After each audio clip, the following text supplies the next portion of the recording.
بسم اللہ الرحمن الرحیم۔ السلام علیکم ناظرین، آپ کو عثمان وائس ٹی وی چینل پہ آنے کا دل کی گہرائیوں سے خوش آمدید۔ قوم لوط پر اللہ کے غضب کا واقعہ۔ حضرت لوط علیہ السلام اللہ کے ایک برگزیدہ نبی تھے۔ اب حضرت ابراہیم علیہ السلام کے دور زمانہ میں اہل سدوم کی رہنمائی کے لیے نبوت کے منصب پر فائز ہوئے۔ سدوم کے آس پاس 5 نہایت ہی خوبصورت شہر آباد تھے۔ یہ علاقے نہایت ہی سرسبز و شاداب اور قدرت کی پیازی کا حسین شاہکار تھا۔ یہاں باغات کی کثرت تھی، لہلہاتی کھیتیاں یہاں کی ضروریات سے کہیں زیادہ تھی، اردن، شام اور اسرائیل کے درمیان بسا ہوا یہ علاقہ نہایت ہی زرخیز تھا۔ یہی وجہ تھی کہ آس پاس کی بستیوں کے لوگ بھی اپنے معاشی اور غذائی ضروریات کو پورا کرنے کے لیے ان بستیوں کی طرف آتے تھے، مگر یہ بات سدوم کے لوگوں کو بالکل بھی پسند نہ تھی۔ ان کے خیال میں ان کی بستیوں میں پیدا ہونے والے پھلوں، اناجوں اور سبزیوں پر صرف ان کا ہی حق تھا۔ وہ نہیں چاہتے تھے کہ دوسری بستیوں کے لوگ ان کے علاقے میں آئے۔ شیطان کا ورغلانا۔ ایک دن سدوم کے لوگوں اس بات پر غور و فکر کر رہے تھے کہ باہر سے آنے والے لوگ کو یہاں آنے سے آخر کیسے روکا جائے کہ ابلیس ایک بزرگ کی شکل میں ان کے محفل میں آیا اور کہا، اگر تم ان سے پیچھا چھڑانا چاہتے ہو تو میرے کہنے پر عمل کرو۔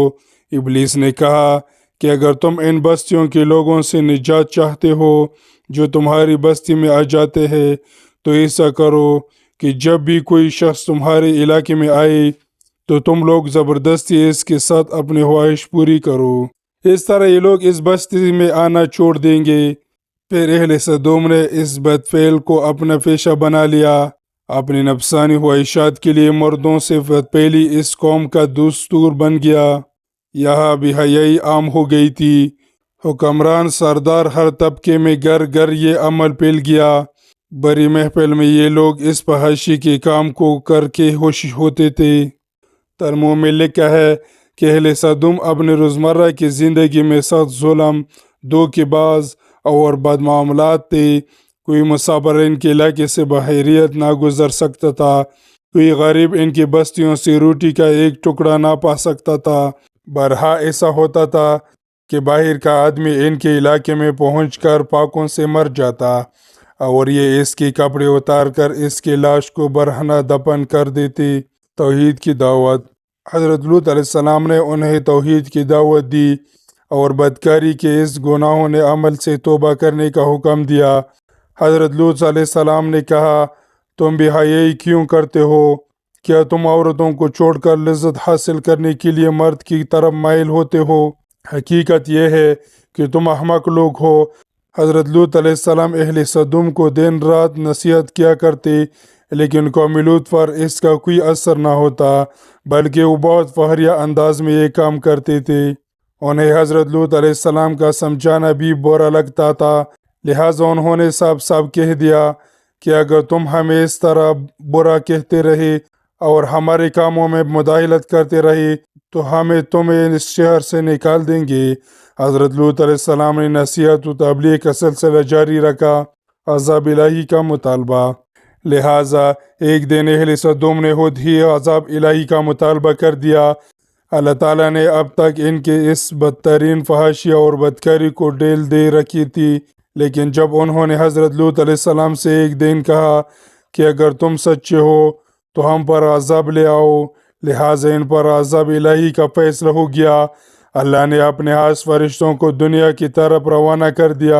پھر یہ فرشتے حضرت لوط علیہ السلام کے گھر تشریف لے آئے۔ حضرت لوط علیہ السلام نے جب ان خوبصورت نوعمر لوگوں کو دیکھا تو سخت گھبراہٹ اور پریشانی میں مبتلا ہو گئی۔ انہیں یہ خطرہ محسوس ہوا کہ اگر ان کے قوم کے لوگوں نے انہیں دیکھ لیا تو نہ جانے وہ ان کے ساتھ کیا سلوک کریں گے۔ حضرت لوط علیہ السلام کی بیوی کا نام وائلہ تھا۔ اس نے آپ پر ایمان نہ لایا تھا اور وہ دراصل منافقہ تھی جو کافروں کے ساتھ تھی۔ لہٰذا اس نے جا کر اہل سدوم کو یہ خبر دی کہ لوط کے گھر نوجوان لڑکے مہمان ٹھہر ہوئے ہیں۔ یہ سن کر بستی والے دوڑتے ہوئے حضرت لوط علیہ السلام کے گھر پہنچے۔ حضرت لوط علیہ السلام نے کہا، اے قوم، یہ جو میرے قوم کی لڑکیاں ہے یہ تمہارے لیے جائز اور پاک ہے، اللہ سے ڈرو اور مجھے میرے مہمانوں کے سامنے رسوا نہ کرو۔ کیا تم میں سے کوئی بھی شائستہ آدمی نہیں؟ حضرت لوط علیہ السلام کی بات سن کر وہ لوگ بولے، تم بخوبی واقف ہو کہ ہمیں تو ہماری بیٹیوں سے کوئی حاجت نہیں، اور جو ہمارے اصل چاہت ہے اس سے تم بھی واقف ہو۔ حضرت لوط علیہ السلام نے گھر کے دروازے بند کر دیے اور ان نوجوانوں کو ایک کمرے میں چھپا دیا۔ ان بدکار لوگوں نے آپ کے گھر کا گھیراؤ کیا ہوا تھا، اور ان میں سے کچھ گھر کے دیوار پر بھی چڑھنے کی کوشش کر رہے تھے۔ حضرت لوط علیہ السلام اپنے مہمانوں کی عزت کے خیال سے بہت زیادہ گھبرائے ہوئے تھے۔ فرشتے یہ سب منظر دیکھ رہے تھے۔ جب انہوں نے حضرت لوط علیہ السلام کی بے بسی اور پریشانی کا یہ عالم دیکھا تو حقیقت سے پردہ اٹھاتے ہوئے یوں فرمایا، اے لوط، ہمیں تمہاری رب کے بھیجے ہوئے فرشتے ہیں، یہ لوگ ہرگز تم تک نہیں پہنچ سکیں گے۔ ابھی کچھ رات باقی ہے تو اپنے گھر والوں کو لے کر چل دو، اور تم میں سے کوئی شخص پیچھے مڑ کر نہ دیکھے۔ عذاب الہی۔ اہل صدوم حضرت لوط علیہ السلام کے گھر کا دروازہ توڑنے پر آ گئے، لہٰذا حضرت جبرائیل علیہ السلام نے گھر سے باہر نکل کر اپنے پر کا ایک کونا انہیں مارا، جس سے ان سب کے آنکھوں کے ڈیلے باہر نکل آئے اور بصارت زائل ہو گئی۔ یہ عذاب ان لوگوں کو پہنچا جو حضرت لوط علیہ السلام کے پاس بدنیتی سے آئے تھے۔